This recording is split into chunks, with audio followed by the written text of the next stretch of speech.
Bugün size farklı bir konu işlemek istiyordum. Ancak öyle bir olayla karşılaştım ki olduğu gibi değiştirdim. Aslında bugün bir şeyleri hazırlayabilmek, o videoyu falan hazırlamak bayağı zamanımı aldı. Ama görmenizi istedim. Biraz önce videoyu seyrettiniz.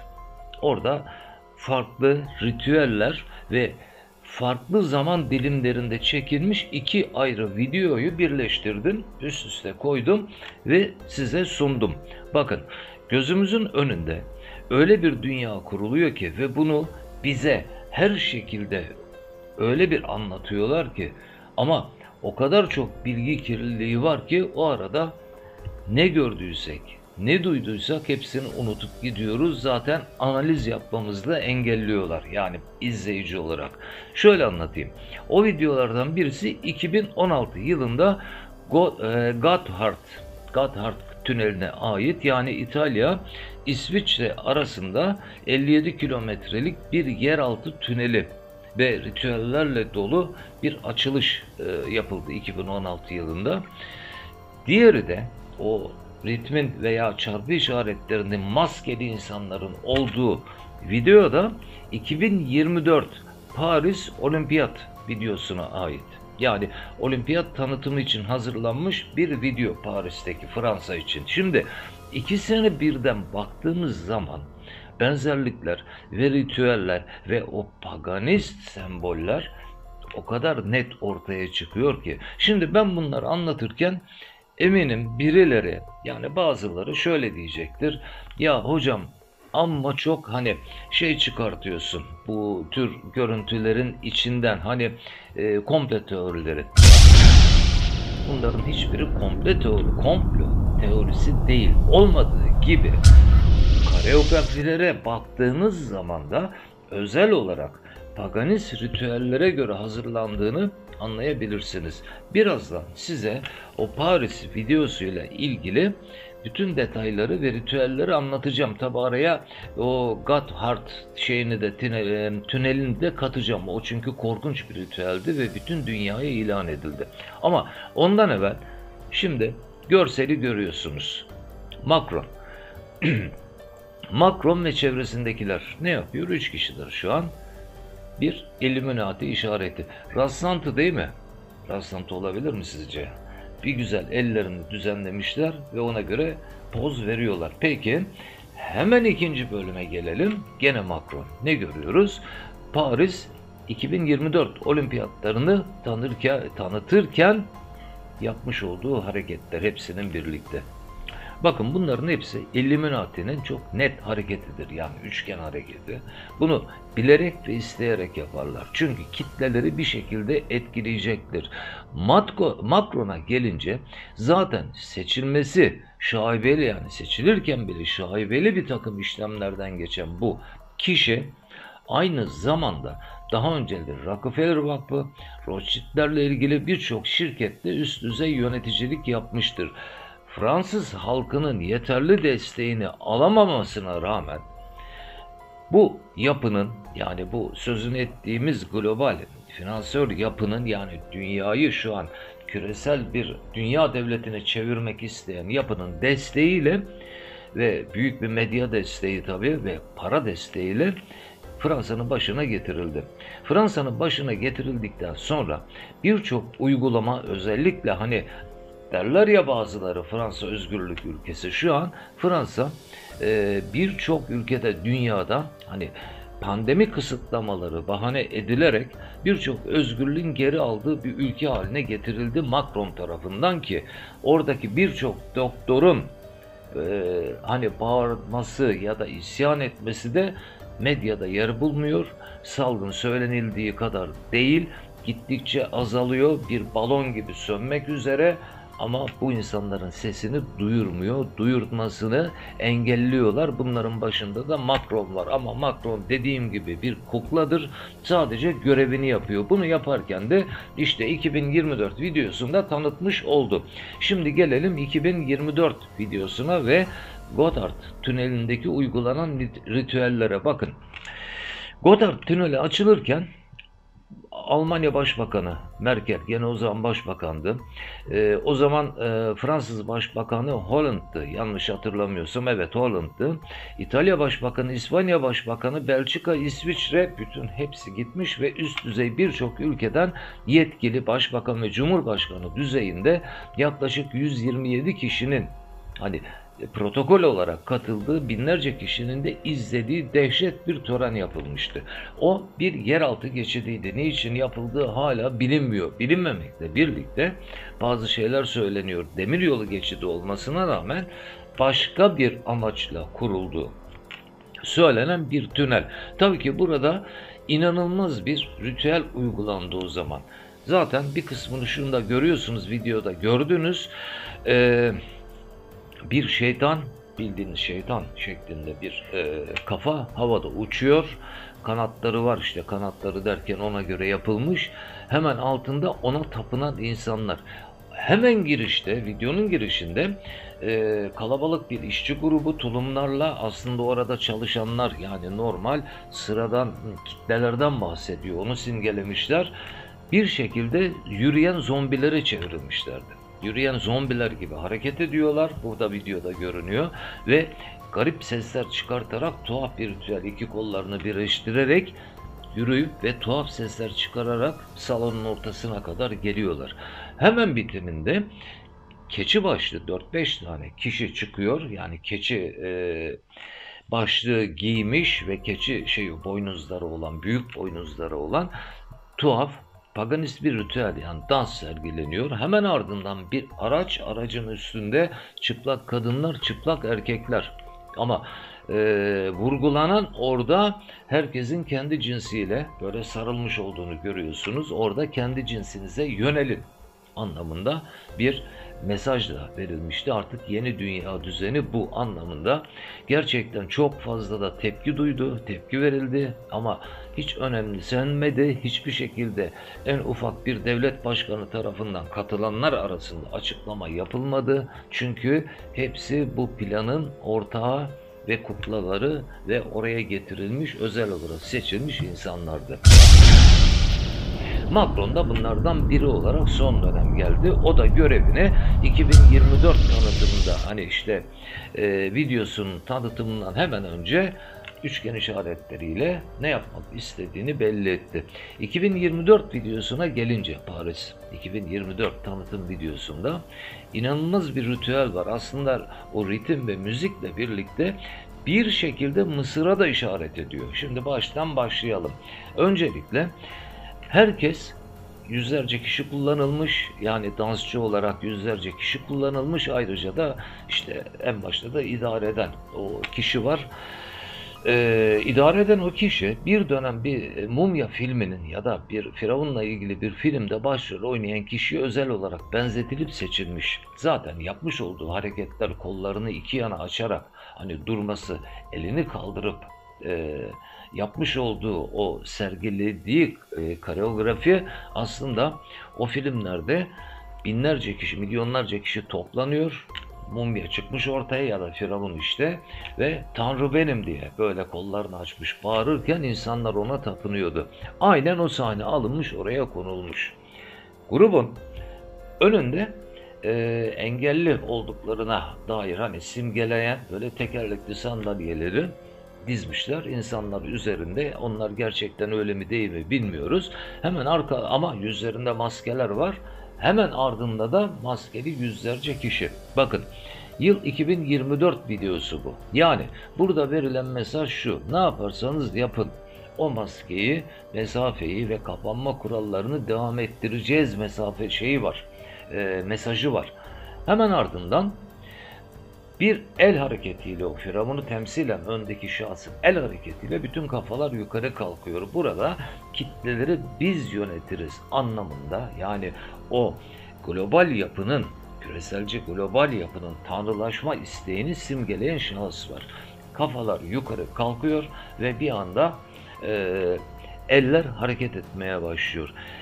El hareketlerinin ilk başında, yani hemen kısa süre bir yaklaşık dikdörtgen ya da işte ona benzer dik açılı bir hareket yaptıktan hemen sonra bir üçgen hareketi yapılıyor, yani piramit hareketi. Piramit hareketiyle birlikte bir anda müzik Mısır müziğine doğru bir kayış gösteriyor. Yani darbukalar eşliğinde çok hızlı ritmik bir müzik geliyor. Çünkü burada işaret edilen şu: kısa süre önce 2 defa düzenlenen Firavun nakil, biliyorsunuz nakil törenleri vardı Mısır'da ve korkutucu görseller ve her türlü sembol dili kullanılarak, yani paganist sembol dilleri kullanılarak yapılan bir nakil töreni vardı.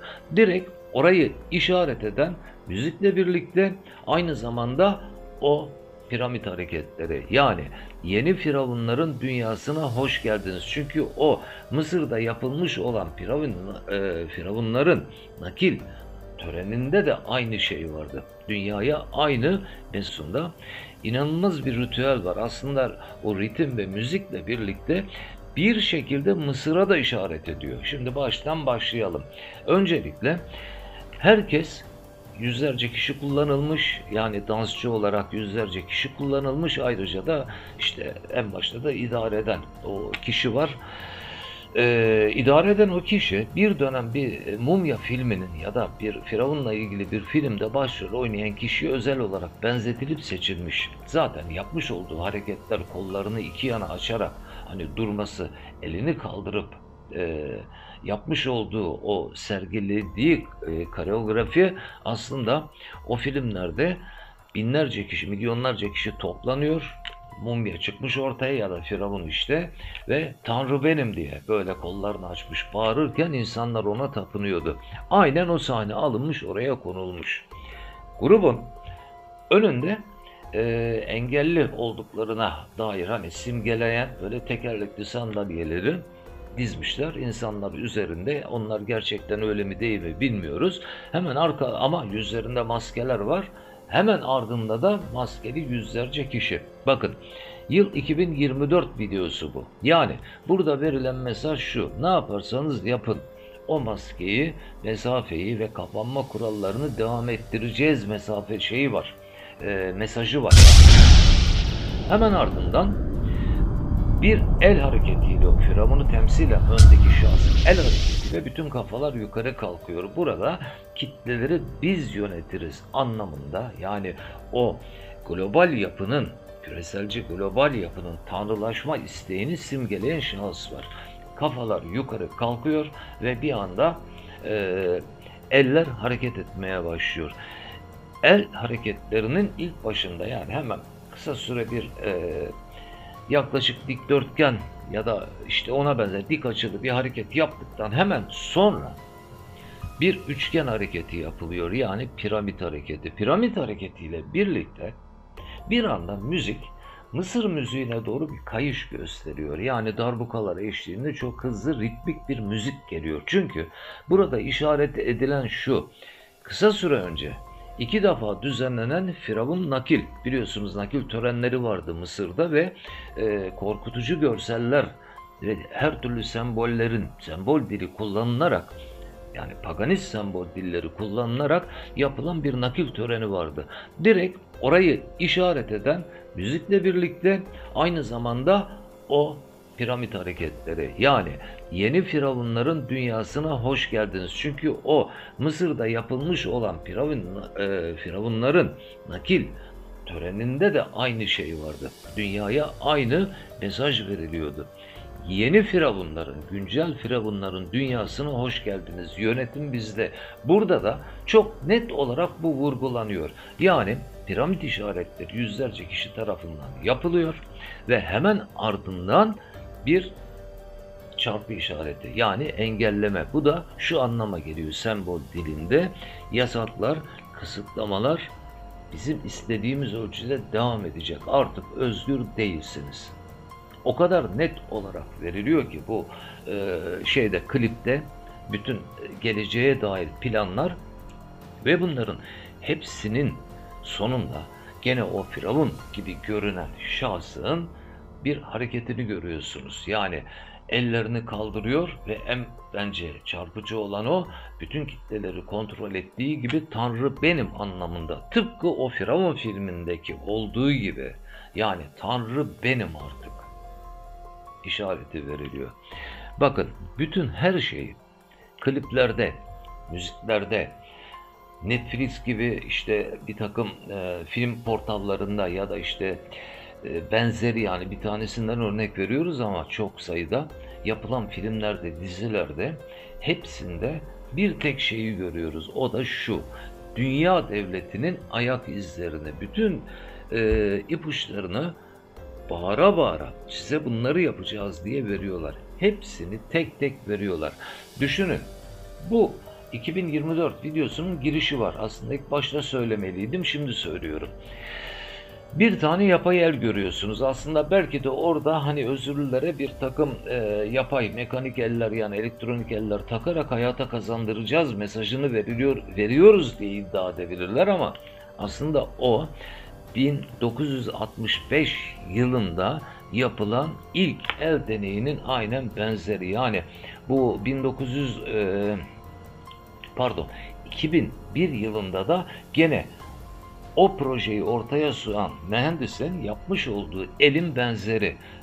İngiliz mühendisin yapmış olduğu elin benzeri. Normal sağlam elinize takıyorsunuz. Gücünüzü çok daha fazla artıran, sizi çok daha farklı bir yere götüren ama bir şekilde iç organlarınıza, yani damarlarınıza, sinirlerinize bağlı bir aletten söz ediyoruz.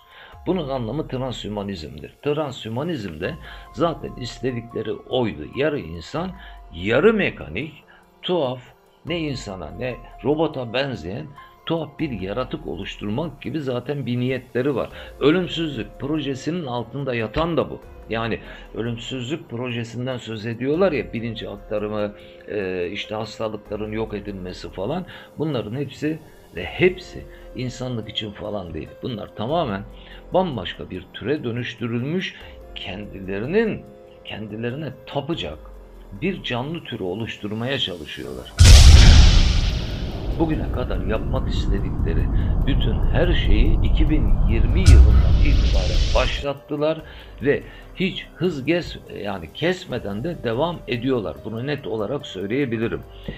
Bunu biz şimdi bölgesel savaşlar ya da ekonomik zorluklar, şunlarla bunlarla boğuştururlarken bizleri aslında gerçek planlarını da adım adım gerçekleştiriyorlar.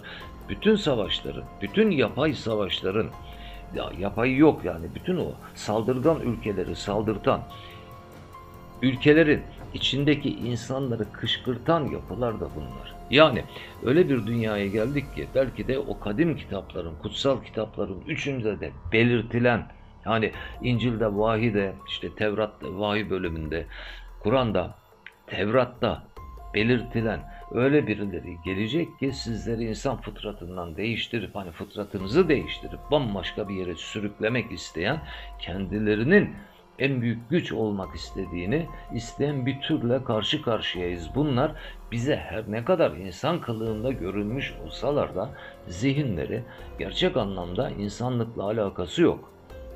Bu artık net olarak birçok kişi tarafından anlaşılıyor. Ancak öyle bir noktada ki bütün ekonomik kaynakları ellerinde bulunduruyorlar. Bu nedenle dünya finans devi olduklarından, bütün devletleri kendilerine borçlu kıldıklarından dolayı her şeyi rahat rahat yapma şansına eriştiler. İlk kez tarihlerinde böyle bir şansa eriştiler ve böyle bir fırsatı da asla kaçırmak istemiyorlar. Bugün bizim gördüğümüz Elon Musk, Bill Gates ya da yani Jeff Bezos ya da ne bileyim işte, yani aklıma gelenleri söylüyorum, Zuckerberg gibi insanlar, normalde bunların bizim önümüze sürdükleri, onlar müsaade ettiği için hani zenginleşen ve bizim önümüze sürülen insanlar. Bakın ben üst akıl lafını kullanmıyorum. Üst akıl çok tanrısallaştıran ve tapınmacı bir deyim. Bunu ben kabul etmiyorum.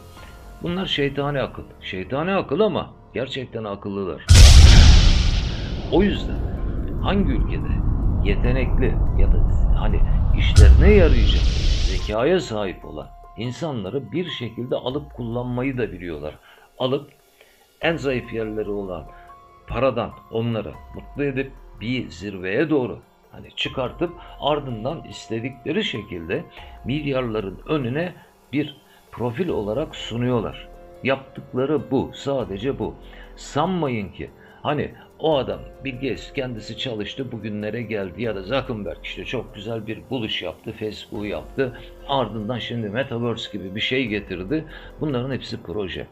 Siz o isimler üzerinden yürüdüğünü görüyorsunuz. Elon Musk'ı da öyle. Yani Bill Gates ya da Elon Musk doktor mu? Tıpla ilgileri var mı? Uzaktan yakından ilgileri yok. Hatta Elon Musk için söylenen yani gerçek hayatında dikkat bozukluğu olduğu, çok başarısız bir öğrencilik dönemi geçirdiği ve hiçbir işte tutunamadı ama bir süre sonra sihirli el değmiş gibi birdenbire zirveye çıkan işler yaptığını görmeye başladık. Bunların hepsinin altında gerçekten arkalarında devasa bir güç var. Siz istediğiniz kadar yetenekli olun, istediğiniz kadar ne diyeyim zihinsel anlamda dahi olun. Eğer o el size bir el verip yukarı doğru itmezse kendi bölgenizde bölgesel ya da hiç anlaşılamayan biri olarak kalır, ömrünüzü bitirirsiniz. Sistem böyle çalışıyor.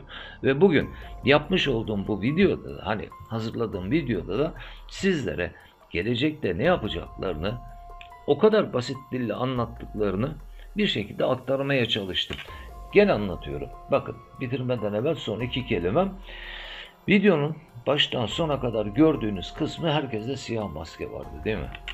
Buradan yola çıkın. Yıl 2004'e yapılmış bu. 2024'e yapılmış. Maskeleriniz çıkmayacak diyor. O çarpı işaretleri size asla bundan sonra eskiden hayal ettiğiniz o özgürlükleri vermeyeceğiz diyor. Artık her şey, yollar kapalı. Biz ne kadar istersek o kadar olacak. Peki bunu yapabilecek kalabalığa sahipler mi? Değiller. O kadar azınlıklar ki. Azınlıklar. Yani %2'lerdeler ama ellerindeki güç şu an bizim yiyecek, içecek ve finans kaynaklarımızı kontrol ettikleri için ne yazık ki 8 milyar insanı kukla gibi oynatabiliyorlar. Hayatlarıyla oynayabiliyorlar. Anlatmak istediğim